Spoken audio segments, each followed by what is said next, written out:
plutôt à bouche, fonctionne selon le principe du sifflet. Donc finalement, la bouche, c'est à ce niveau-là, on parle de la lèvre inférieure, de la lèvre supérieure, et il y a des oreilles, la gorge sur chaque côté.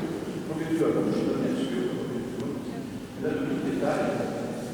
Et deuxième famille de jeux, ce sont les jeux manches.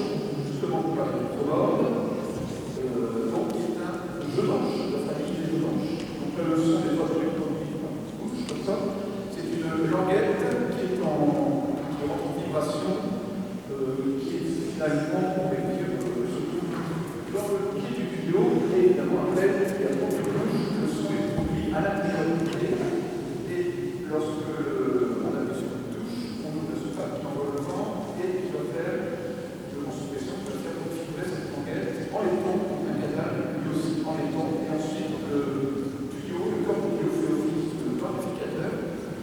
Et donc le probable, donc dans les jeux manches, je veux dire qu'il y a plusieurs sortes de jeux manches. Des jeux manches qui sont pas pratiques des trompettes, des bombas, des trompettes, des ronds. Le probable, lui, fait partie des jeux manches d'accord raccourcis en fait. Tel que le tour, bien sûr, mais aussi par exemple la rebelle, la gare, quelques-uns, tout ça. Voilà. Alors le probable, c'est un jeu qui est caractéristique de l'ordre français classique. Donc, tous les ordres classiques français du XVIIe et XVIIIe siècle en disposent. C'est un jeu très important qui sert à faire beaucoup de choses. Vous avez déjà pu l'entendre bien dans le grand dialogue en vue d'un marchand.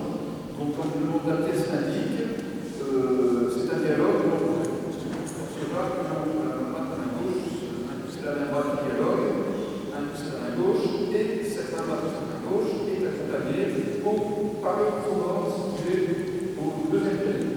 Donc ce dialogue de marchand, c'est un dialogue sur les gros jeux qui emploie la réunion des trompettes, clairons, combats, aussi cornets et ce fameux probable.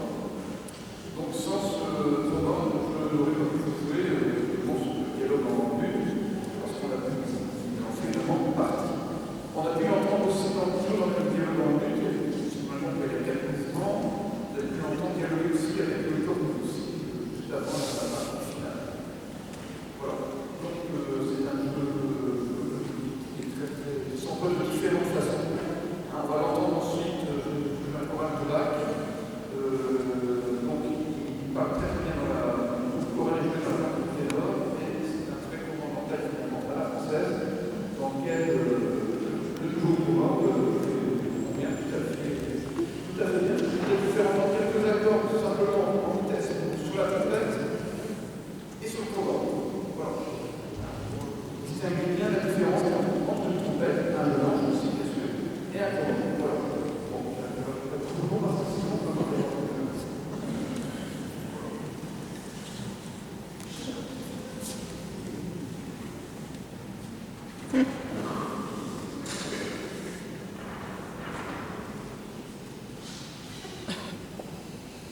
Tout d'abord la trompette, et ensuite